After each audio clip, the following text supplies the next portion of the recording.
Welcome to Offensive. Today we're talking about draft impact, guys. We are not talking about grading drafts. We're not talking about long-term. We're talking about impact in the 2026 NFL season. Which draft picks are going to have the most impact for their team? Now, it may seem obvious for a lot of teams. It may not.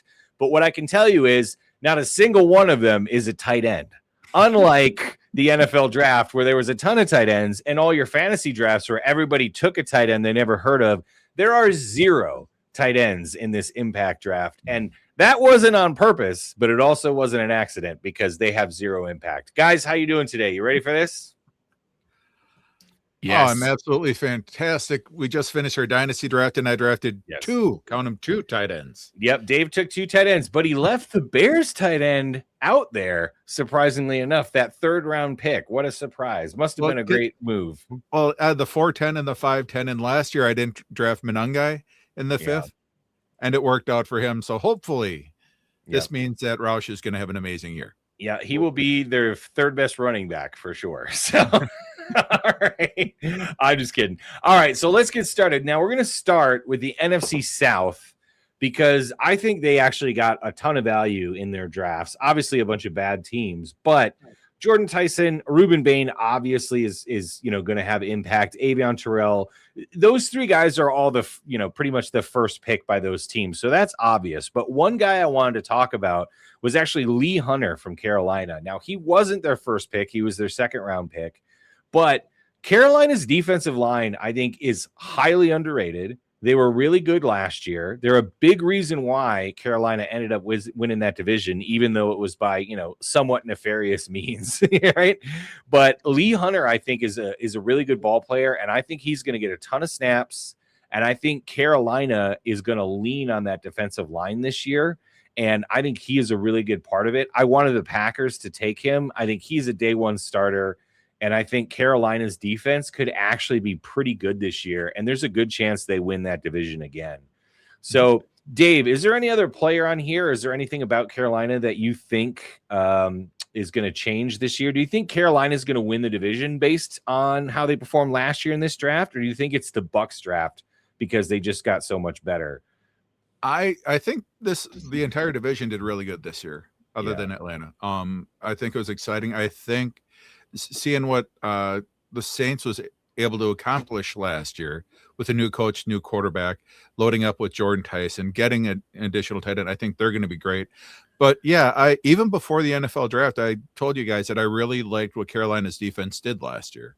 Yeah. Their defensive coordinator is highly regarded when they bring in Lee Hunter to help fortify that D line, because they drafted outside linebackers last year. And so they both performed pretty well. Scorton looked really good. He looked like the Purdue player, not so much the kid who played his last year in college because he wasn't asked to play the same way. So I think they took care of the linebackers last year, adding up on the defensive line, making it a solid strength. This could be a top 10 defense. Yeah, that's kind of where I'm leaning too. I think they'll be the best defense in the division.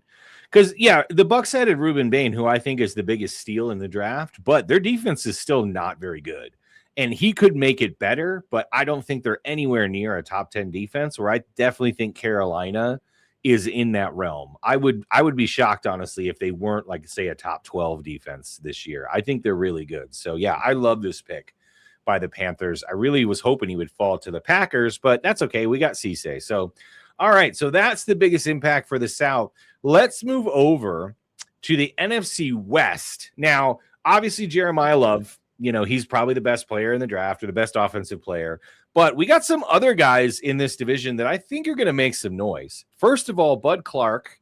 Now, Price obviously went to the Seahawks in the 1st round, but he's in a somewhat, shared backfield. We don't know what it's going to look like. Klubnik's gone. We don't know what that offense is going to be. So we're not sure what Price is going to be. But I can tell you this, from day one, Bud Clark's probably going to start, and he's going to play well in that backfield. I think Bud Clark's going to be on the field pretty much every snap going forward. So that was just a no-brainer to me.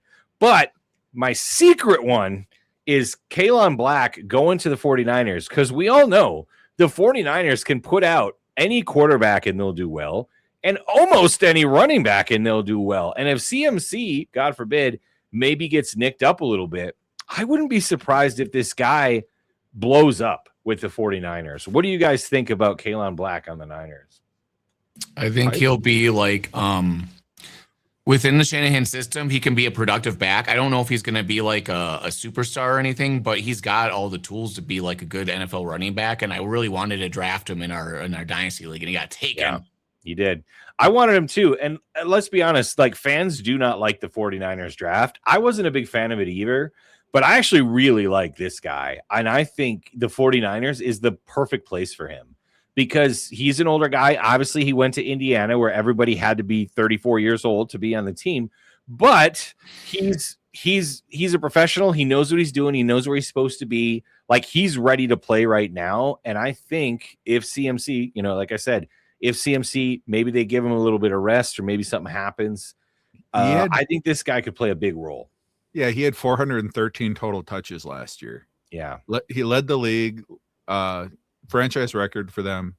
And any other time that he's had, anywhere close to that many carries, the next year he falls off because your body's going to break down. Dude, what happened? Yeah, look at what happened. Saquon, right? Yeah, and exactly. Even, dude, even Josh Jacobs for us 2 years ago when he had all those carries, what happened this year? And we even looked at Josh Jacobs' history. It's like 387 touches, 210, 360 touches, 214. Running backs, like, yeah, dude, they have like a battery, man. And if you run that battery out, like it's bound to come back. So I really think CMC is not going to play 17 games. I don't know. I'm not wishing it upon him, but I'm just saying, I feel like this guy's going to get a lot more touches. But I want to talk about one more sneaky player, CJ Daniels, 4th round pick out of Miami, kind of under the radar. But in this Rams offense, this guy is not that fast. But you know what? Who's not fast either? Puka Nacua. But you know what CJ Daniels does? He finds open spaces. He cuts. He knows how to run routes. This is why the Rams drafted him, because they want guys that know how to find the open spots. I think CJ Daniels could be a sneaky good player this year and get quite a few looks. And long term, especially as Adams is getting older, maybe CJ Daniels steps into that role for them. I mean, what round did Puka go in, guys? The 5th round, right? Oh, yeah, and they were looking to trade Devontae even just a month ago, right? They're looking for dance partners. And you look at the first 3 picks in the draft, Ty Simpson, Max Clare, and Keegan Trost. The first 2 aren't even going to start at all this year. Nope, they're not. Ty Simpson, they drafted him so that way he could be their quarterback in 3 years. Max Clare, he's going to be tight end 5, like everyone's talked about. They already have 3 good tight ends there. So he's going to be, somewhere down the line. And then Keegan Trost, their offensive tackle out of Missouri, they drafted him to be a swing tackle. There's no guarantee he's going to get the right tackle job. So CJ Daniels has the best chance just to get playtime this year out of those top 4 picks. That's what I'm saying. Like in the Rams draft, there's just not a lot of playtime there. I think CJ Daniels by far has the best opportunity if he takes advantage of it, right? So that should be a fun one to watch. Yeah, this was an interesting draft, I think, by all of these teams. I wasn't a huge fan of the Cardinals or the 49ers draft, or even the Rams, if I'm being honest. I think the Seahawks killed it. But again, most of these teams didn't draft a lot of guys that I think are going to have a ton of impact. So it was interesting to see a 3rd rounder, a 4th rounder, a 2nd rounder that I think that can have a big push this year. So let's move to the AFC East. Now, this was the complete opposite, where it's pretty much all their first picks. Yeah, basically. It's very chalky here. Yeah, other than the Giants, who we all know, took an edge because, they need 6 on their roster, apparently. They're like tight ends for the Bears. But Mwaga's going to be a starter, so I think he's going to have the biggest impact for sure. He's still a top 10. So. Yeah, and McClellan just because of the A.J. Brown trade, right? So this one isn't as interesting, but I will say this. I think the Cowboys' defense has been garbage for about 4 years since Dan Quinn left. And the fact that they got Caleb Downs, who is, I think, the best defensive player in this draft, I think this could be a game changer for the Cowboys as far as like their projections. I'm not saying they're going to be a great defense this year, but I think they have the potential to be very good in a year or two. And I think it's going to be centered around Caleb Downs running that defense. I think he's going to be a superstar from day one. I just do. I think he's going to be a superstar. I don't think they need a great defense. Given their offense, they just need to have an average defense and they can make a lot of noise. Their head coach this weekend said, his goal is a Super Bowl, and I don't really think it's that far off. There might not be quite there, but they can at least make some noise in the playoffs if things break right for them. I think they're a year away from being real competitors, but I wouldn't be surprised if they made the playoffs. honestly, dude, the AFC East might be the most interesting division going into this season, where I feel like How any about of the these NFC four East? teams could win the division. Like, I legitimately feel like any of these four teams could win the division. Now, I would put the Cowboys the furthest from that and the Eagles the closest, but not that far apart. I think Washington, I knew they were going to have a down year this year, but there's no reason they can't bounce back. Washington had the oldest defense in the world 2 years ago, right? And they've kind of like retooled. Sonny Styles a part of that. I mean, they've still got Dan Quinn, who's a great defensive mind. I think their defense is going to be better. The Giants obviously got Harbaugh. Jackson Dart looks like a real quarterback. I mean, yeah, the great thing about this division is there's 4 real quarterbacks in this division. There's 4 decent coaches. Schottenheimer, maybe. We'll see. And you know, if the Cowboys have a defense, like, this could be a really exciting division to watch, honestly, this year. I think this one's up in the air. I think the Eagles are good, but I'm not ready to crown the Eagles the champs of this division again. I think it could get weird, really weird. They're not even sure if their quarterback's going to be there in 2 years right now with all dude, right? I mean, they all hate each other, so you know, who knows what's gonna happen. All right, let's go to the next one. We'll bring hype in on this one. Here we go to our favorite division, guys, the NFC North. So, hype, I decided to take Chris McClellan here as the biggest impactful player for the Packers because I think he's going to be a starter from day one. And I think Cisse is going to work his way into the defense, but it's going to take him a year or two. Not to mention Cisse is only 20. He's got some stuff to work on. And I think the fact that Gutekunst mentioned they were thinking about taking McClellan at 52 means this guy is going to be a big part of this defense. So I think he's going to be the most impactful player for the Packers. How do you feel about that, hype? Yeah, and at the beginning of the season, I think Cisse will be playing a lot by midseason because of like injuries or just like inadequacies, you know, when like this happens a lot with the Packers history where the cornerbacks just play badly and they just start moving people around. Yeah, facts. So I think that's definitely going to happen. But McClellan will have an impact because they need to rotate guys in and out because a lot of their guys are older, like Hargrave and stuff on the D line. Parsons coming back from an injury, so him with DDS on that line are both gonna cause some issues for people. But McClellan's probably gonna play nose tackle and play the most out of those guys at first, because he's got the physical attributes and the heavy hands and all this stuff. He can be a people mover, and they don't really have that on the defense. And so it's easy. It's easy to see him playing a lot. Yeah. And again, that's kind of my point is this year, I think he's going to have the biggest impact. Long-term, maybe Cisse is a better player. Maybe even the dentist is a better player. But I think McClellan fills a hole in their defense that we really didn't have, which is a nose tackle or at least a D lineman that has a great pass rush, right? You know, because Wyatt does have a good pass rush, but he's coming back from an injury as well. So yeah, I think McClellan plays a huge role. The thing about the Packers team though is that like in training camp is going to change, I think, because even though they drafted for need, there's so many of these guys that have like really good physical attributes, but we don't really know what they're going to look like when they play in an NFL scheme with NFL players. They could like ascend and play way better, or they could just be okay. Yeah. Like DDS could be amazing or just average. We don't know. Honestly, I know we needed a D lineman, and I kept saying that, but I think the competition at defensive line is the deepest competition in Packers camp by far, because we've still got Carl Brooks, we've still got Stackhouse, right? Wyatt's there. And with this new transition to this 3-4 hybrid that we're going to do, I feel like it's so wide open in camp. It's going to be really interesting to see who comes out of that. Everybody that I've seen with the depth charts is like almost different. Nobody really knows exactly. Yeah. I think that could be a good thing, though. Competition in camp is good. So, but let's talk about the D-line. So, Dave, I didn't take Banks here. A lot of people think it's a bad pick. I didn't like it at first, but I loved it when they took Orange because I'm like, okay, you want 2 giant men, that's fine. But I think Orange might be the better of the 2, or at least the most consistent this year. So Orange, I think, has the biggest impact. How do you feel about that, Dave, for the Vikings? Yeah, like you said, after the first round of the draft, we were excited from, you know, we're fans of the NFC North, so we thought Vikings, it was a horrible pick because of the injury.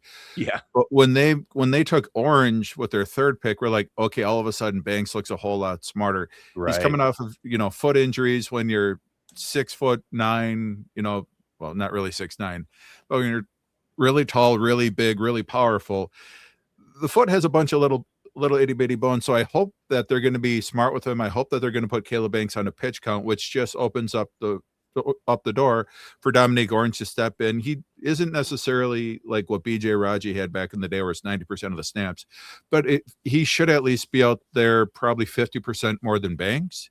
He's solid. He's going to be an anchor on that defensive line, and that's why I believe he's going to have more of an impact. Banks might be able to come in and he might be able to get some, game-ending sacks or something. Yeah. But by and large, if you look at the season as a whole, I just think Dominic Orange is going to have a bigger impact. He's going to do a lot more for that defense. I agree.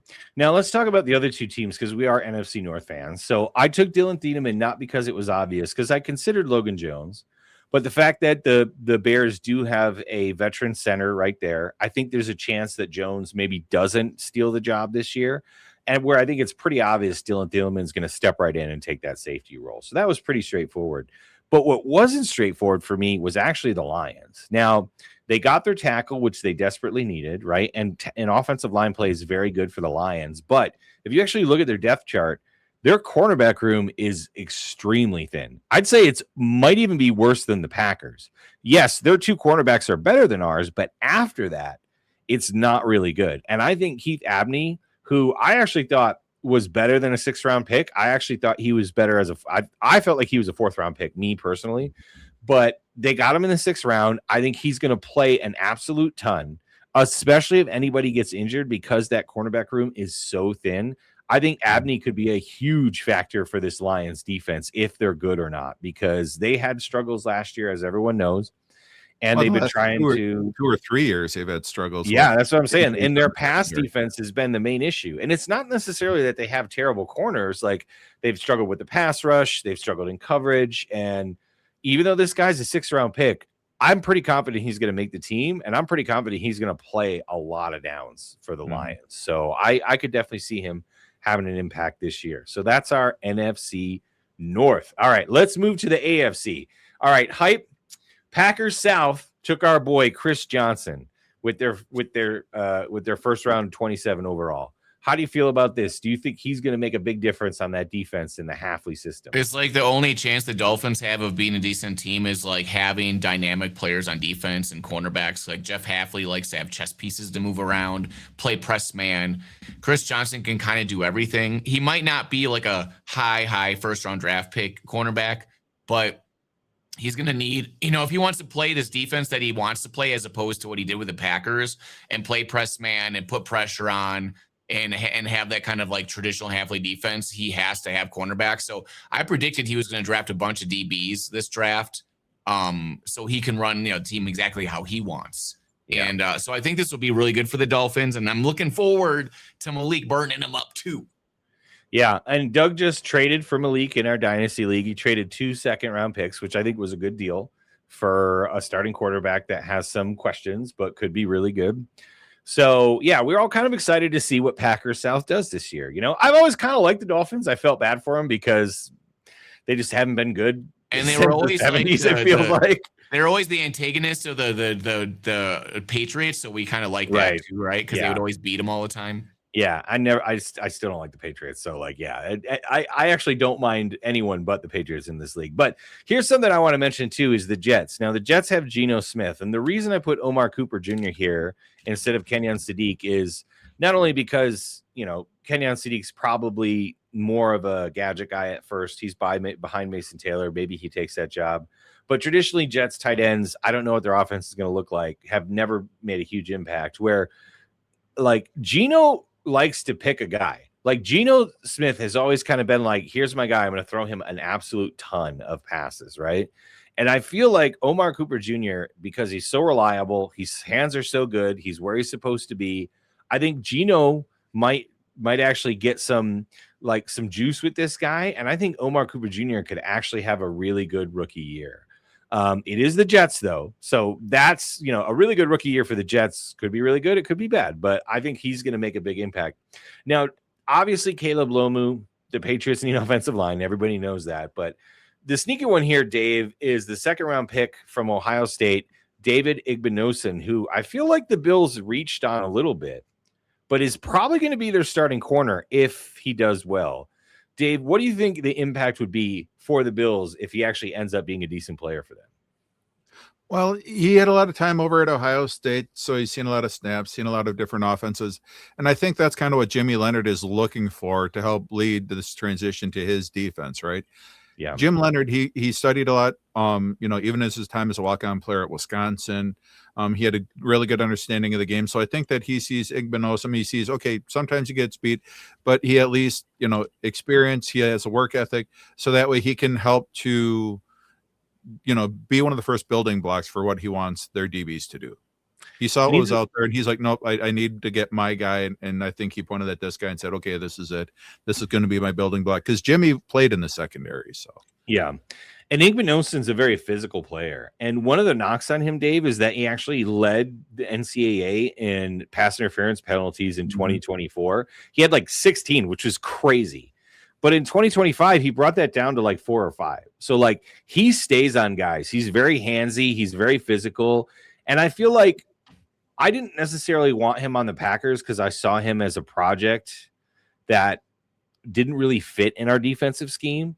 But with Jimmy Leonard teaching him up, this guy's got the physical tools. He's on top of guys. He just didn't necessarily make the right decisions at the right times. And I think that's all practice and training. And I think Jimmy Leonard could make him pretty good. So, yeah, that's why I picked him too. Because if he ends up starting for the Bills and he's pretty good, I mean, that could make a massive difference. And they have that other cornerback they drafted last year too, right? Like Maxwell, that quick guy. Yes, exactly. Yeah, the guy out of Toledo. So, like, yeah they could be. Kentucky? Is it Kentucky? I thought he was out of Toledo. It was Kentucky, I think. It was Kentucky. My bad. Oh, yeah, the other guy we wanted for the Packers. That's right. The guy that we wanted the Packers to draft. Yeah. Because we always want those good cornerbacks. Well, we got Cisse, so we'll see how that goes. All right, let's move on to the AFC North. Now, this is an interesting one. Now, I could have done a couple different guys for the Browns, but I feel like Denzel Boston kind of stood out to me because, Casey Concepcion looks like he doesn't want to be there. So, like, I'm not sure he's going to be the guy. And yes, Shedeur Sanders likes to throw bombs. Denzel Boston kind of catches bombs. That's kind of what he does. So, like, we'll see if that works out, right? Now, let's talk about T-Rex, Cassius Howell. Now, Dave wanted me to put Connor Lew on here, which I get it. It makes sense because protecting Joe Burrow is very important. But all the Bengals need is like a defense that isn't disgustingly bad. And if Cassius Howell ends up being a good player that was taken way later at 41 because his arms are too short, he could be amazing. He's got, other than Ruben Bain, he might be the most aggressive pass rusher in this draft, right? And maybe it's because of the T-Rex arms. Who knows? But, like, if this guy's any good, I feel like he could have a massive impact. So, Dave, tell me really, do you think Connor Lew's going to have a bigger impact or Cassius Howell? Tell me what you think. If Joe Burrow plays 17 games this season, then I'd say it's because of Connor Lew. Fair. And then I'm saying they're going to make the playoffs and then they have a shot. If he doesn't, because if Connor Lew, fourth round, that seems to be where all of the best centers seem to come from, looking at the last decade or so.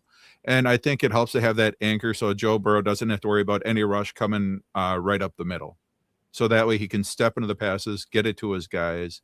Because, they've tried drafting defense for the last couple of years, and it just hasn't worked out. I think some of that might be their scouting. They think they know what a guy is, but obviously they don't know what the hell to do with the defensive line.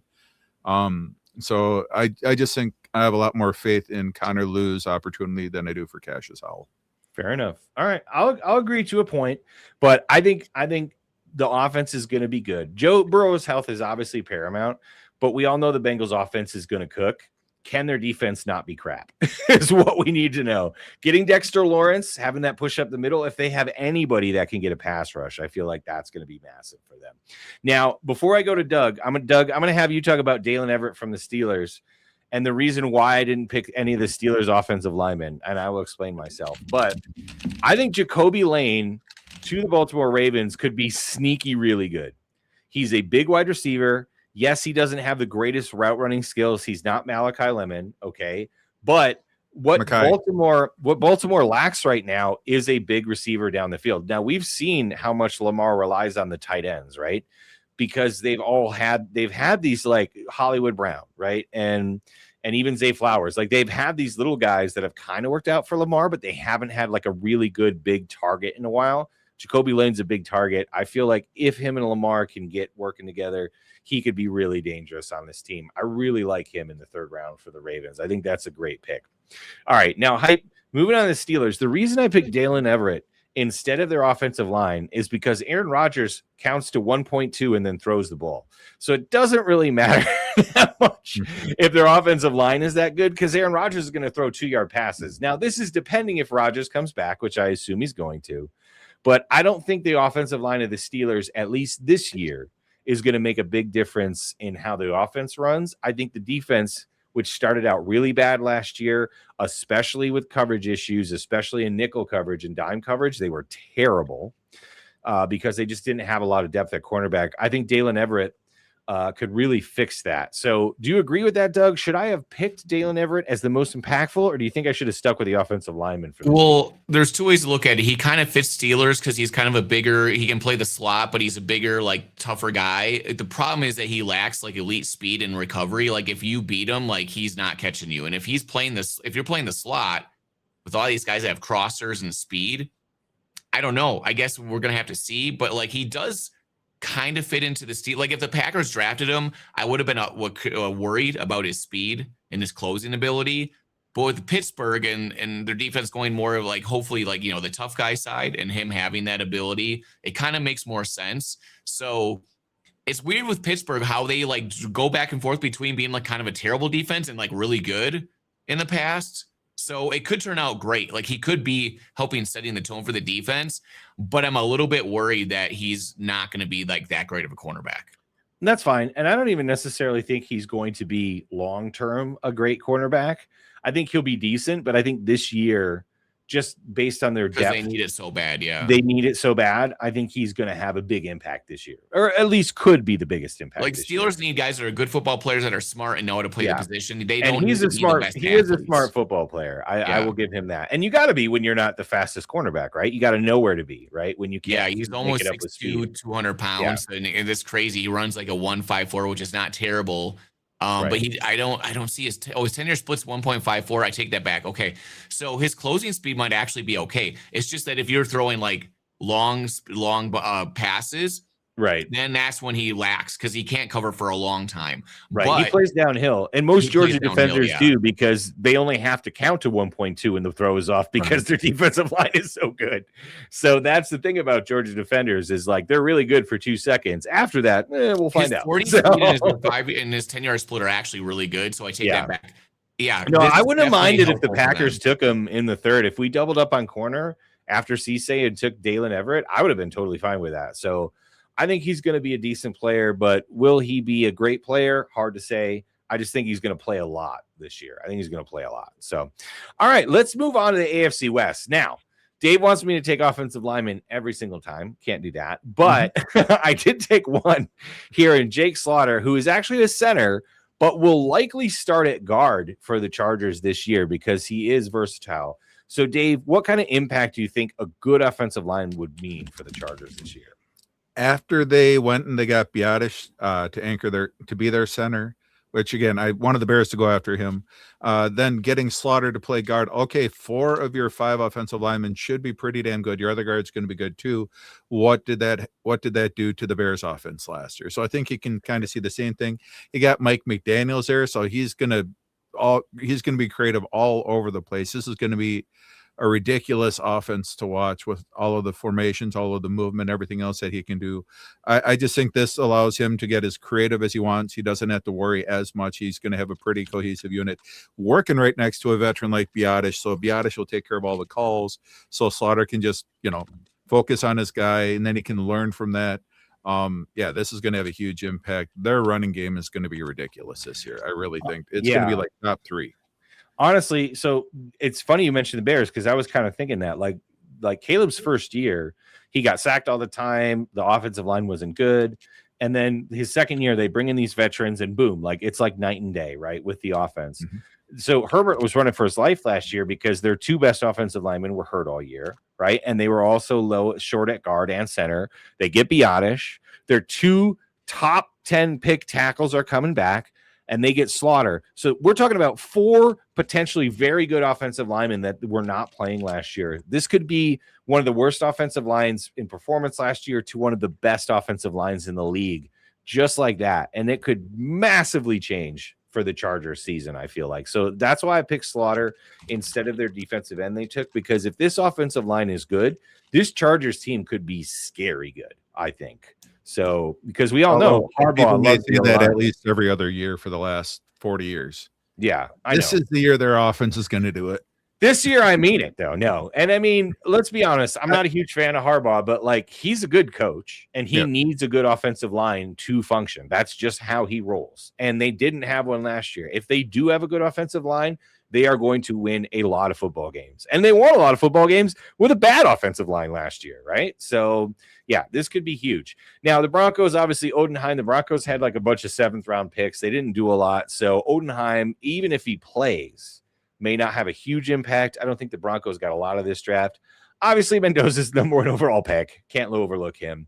Even if he doesn't start, he is going to have an impact whether this franchise looks like it's going to change or not if he can play in the NFL. And then the Chiefs don't have any cornerbacks left. Taking a cornerback, obviously going to have the most impact for them one way or the other. But let's go to something more interesting. Okay, the AFC South. This is our last division. So CJ Allen, obviously the Colts need a linebacker, but Dave, everyone's crapping on the Jaguars draft for taking tight ends, your second favorite position after O-line, but they got what I thought was a really good offensive lineman in the third. So tell me how that's going to affect this year with Pregnon. Yeah, so last year their offense finally took a step up. And then you have the weapons. You've identified your wide receivers. You feel good with Cole Strange. Obviously, they felt they didn't need HN, so they let him go off to the Saints. Because they're not HN. He's on the Dolphins. Not HN. Your boy. No, he's on your team. No, he's HN. No, he's not. Travis HN. No, Etienne. He came out. What's that? Etienne. Travis Etienne. Growing up, he called it HN, so he corrected reporters about it about a month ago. Are you serious? Yeah, that's interesting. I did not hear that. Oh, okay. Well, yeah. So, So he's like, if you could just call me what I went by growing up, and so he just waited recently. So interesting. Yeah. So they let him go. They're like, okay, we don't need to get any running backs in this draft because they feel good enough about having. Oh goodness, the running back out of Virginia Tech who they drafted last year, who's fast, but he fumbles. And then they got Krog, the running back off of the Redskins. So like, oh, good enough, which I kind of found that to be questionable. I really thought they would have gone after a running back just to fill that void. So that means that they really need to hit right here on Emmanuel Pregnon. They need to make sure that he can move people, that he can open up holes, because I just don't think that their running backs are as good as they need it to be, unless if they just want to do, go 3 wide every play and just pass it. Well, Bichelle Tootin, who they took last year, who you were talking about, I think showed a lot. And Etienne had a fantastic year last year. He had such a good year. I was really shocked they didn't re-sign him.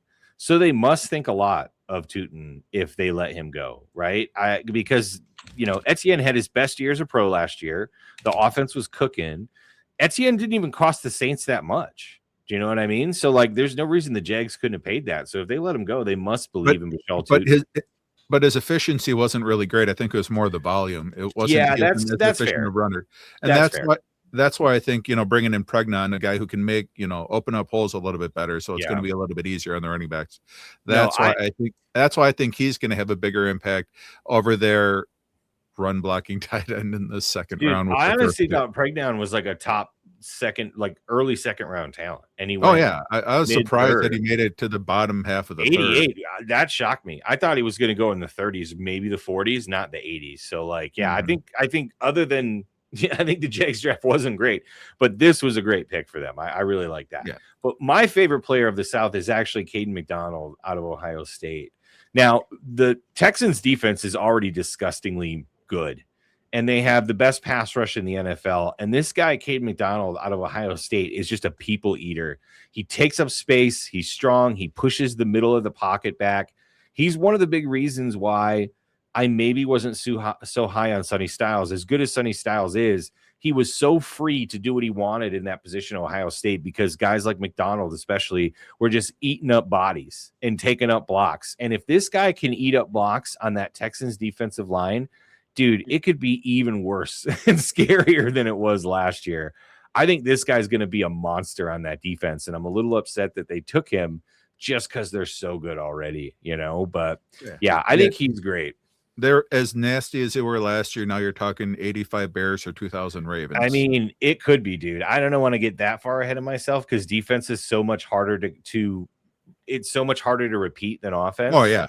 But when you're that good on defense and you have that many talented players, I feel like it is repeatable. It feels like the early 2000 Ravens, the 80 Bears, like it feels like they could be that level of defense because they are good everywhere pretty much. And defensive line has to be dominant in order to be that good. And this guy has that potential. But let's talk about maybe the best receiver in the draft, Carnell Tate, going to the Titans. Doug, do you think Cam Ward and the Titans offense are going to be able to feed Carnell Tate? Do you think he's going to have a massive impact this year, or do you think it's going to be still subdued because he's a rookie? I have a feeling he might be amazing with Cam Ward, but that offense still has so much to do. How do you think Carnell Tate? They needed somebody like this really bad because Cam Ward is just going to be stifled. Like, it's like when a quarterback is drafted by the Jets or something or the Browns, and it just they just don't have the ability to grow. You need to give him someone like Carnell Tate where he can just throw the ball up to this guy and not worry and just take the pressure off. To be like, I just know I have a go-to guy that I can go to and get and score and get touchdowns in the red zone. Because Carnell Tate can kind of do everything. He's just like a really good wide receiver that you don't have to even scheme stuff up. You just have a guy to rely on. And I think when you're a young quarterback, no matter if you're a young like Aaron Rodgers or a young whoever, you just need guys that you need at least one guy that's just like a legit, really good wide receiver you can go to. Because otherwise, I feel like the pressure just mounts for you to feel like you have to be the thing to lift the team up all the time. Honestly, everyone thought Jeremiah Love was going to fall to the Titans, right? Everybody thought the Titans were going to get Jeremiah Love, and that's what they needed to help Cam Ward. But I got to be honest with you guys, as good as Jeremiah Love is, I think long-term, having Carnell Tate for Cam Ward is better for the team because Cam Ward needs that guy, that reliable guy, like you said, Doug, to like take the pressure off, that third down guy, find my guy. Like Carnell Tate is built like a professional NFL wide receiver. And we know these guys that come out of Ohio State are ready to go from day one. They are ready to play in the NFL. They are good already. There's no waiting. They're just good. And I think Cam Ward needed that maybe more than any other quarterback in the NFL. Mm-hmm. And I think for his development long-term, this could have way more positive benefits than having a running back like Love. That's just my opinion. So I feel like it might be a blessing in disguise that the Cardinals took Love away from them and they ended up with Carnell Tate. Now, maybe they were going to take Tate all along. Nobody knows. But I feel like this could be a really good like roll of the dice for the Titans that they didn't actually get Love because I think they haven't really had a real Pro Bowl receiver on the Titans in a while. They've had good guys. Not 37, so Calvin Ridley, he's cooked. Yeah, and they had Hopkins when he was cooked. They get all these old wide receivers, or they trade for wide receivers and they just don't do well. They haven't drafted a good wide receiver. Well, they had AJ Brown, but they just got rid of him right away, right? So that's true, AJ Brown, and then that's what I'm saying. Like they don't have a consistent good wide receiver there in so long. Yeah. I think having Wandale is going to help to open stuff up. He'll be a security blanket, and that's just going to allow Carnell Tate to cook. Honestly, I think Carnell Tate has a pretty good chance at winning Rookie of the Year over Jeremiah Love. If I'm being honest, like I really think he does because I think Love is going to have some success in Arizona. But I think because there's other guys in that backfield, especially guys that will get goal line carries and things like that. And, it's still Jacoby back there. No offense, Jacoby. I love you. But like, I don't know how good that offense is going to be. I feel like Cam Ward is ready to take that step. I really think Cam Ward's going to be decent. And I think there was enough tape on him last year doing the right things and reading the right defenses and making the right plays, and it didn't work out. Where if he has a guy that's reliable like Tate and he just starts feeding them, I think they both could take off. So I think a sneaky shout. I think Carnell Tate is, for me personally, I would put number one as offensive rookie of the year, and Jeremiah Love's second. Actually, that's just me. Maybe I'm crazy, but yeah, because it's tough to look good as a rookie quarterback when Alec Ironman or Chimeri DK are your top 2 wide receivers. Because hey, don't hate on DK. That's my boy. But yeah, you're right. But yeah, either one of them could be fine as a number 3 wide receiver. Yeah. But yeah, they can't be your 1 and 2. No, they can't. All right, guys. Well, that was our recap of who we think is going to be the most impactful in 2026. Maybe not the best player. And yes, there was no tight ends on there because everybody knows if you take a tight end in the 3rd round, you're an idiot franchise. So just saying, I would give a Dave crap about the Bears tight end all day. But no, I was excited. This was a very weird draft, guys. There wasn't a lot of obvious talent, which makes it both somewhat not exciting, but also exciting to see who's going to have the big impacts. I think we're going to find a lot of surprises in this draft that came out of the 4th round, the 5th round, maybe more so than any other year in the past. So I'm actually kind of excited about it. So yeah. All right, Doug, parting thoughts. Who's going to be the most impactful player out of the NFC North rookies? Is it going to be our boy McClellan? Is it going to be Thieneman? Is it going to be somebody else? What do you think? Well, the Bears did do a good job with drafting that safety guy, but the thing about it, I was just looking up pictures of McClellan to use for a thumbnail, and they're scary. Like, the dude literally, he's bigger than you think because, you know, he has the big, thick arms. But because he's always running around and he's always doing athletic stuff, but when he's just standing there on the field doing this, like, he's pretty big dude. And so I think he combines athleticism and strength, and people talk about he has like the strongest, heaviest hand in the draft. He has big old, like 11-inch hands. He's really strong. That's the problem with the Packers defensive line guys. It would always be like they couldn't put the pressure on guys and move the pocket from the middle. So now if you have a guy with a strong hand and he can just put one hand on you and cause you to move around, that causes a lot of problems. So I think it could be him, because that is the one thing that Packers defensive line and Micah Parsons needs so badly. Because if Micah Parsons is coming at you from the left and you're stepping up constantly in the pocket always, and he's coming, like, he could have like a 6-sack season as a rookie, maybe. Dude, I got to be honest. We all knew the Packers had a massive drop when Parsons went out, but the Devontae Wyatt injury was so big too, because we just didn't have any people movers in the middle. And if you're just rushing from the edges and quarterbacks can step up, like you said, Doug, and nobody's there pushing the middle, like you're just tiring yourself out most of the time. And the quarterbacks are never worried, because even though they know Micah's coming, or maybe he's hurt and another guy's coming, like Rashawn Gary, they literally could just take a step up and be fine. Yeah, right? So the Wyatt injury was huge. So I think McClellan's going to be big. So Dave, what do you think? Do you think Thieneman's going to have the biggest impact? Do you think Logan Jones is going to take the job? Do you think the Packers guys are going to be there? Or do you think maybe these Vikings, 2 massive dudes that they drafted, are going to have a major impact on their defense? What do you think for the NFC North? I love the 2 massive dudes. I think complimentary, but we have Al Harris coaching Thieneman. I just think that's going to be dynamic. The Bears, dreads? What's that? Do you think he's going to get dreads, white dreads? I don't think they let that happen. They cut that off, boy. But yeah, I think Al Harris getting Thieneman right there, I think that's going to have a huge impact for this defense. It's going to take a big step up. He's going to be able to clean up a lot of the stuff. Like we said, last year teams killed us with the crossers. You can still beat us with the crossers, but he'll be able to clean it up so it won't be a 60-yard touchdown, a 40-yard touchdown. It'll just be a first down, hopefully, and then we'll be able to get some noise with our D-line. Yep, and your tight end can pass rush, so you'll be good. All right, that's all. No more making fun of it. Thanks for watching, guys. Like and subscribe. We'll be back with more draft content. Next week, we're going to go over every single team. We're going to give them a score, not a grade, a score, 1 through 32. Who did the best? Who won the draft? And we'll do it our own way like we always do. Thanks for watching.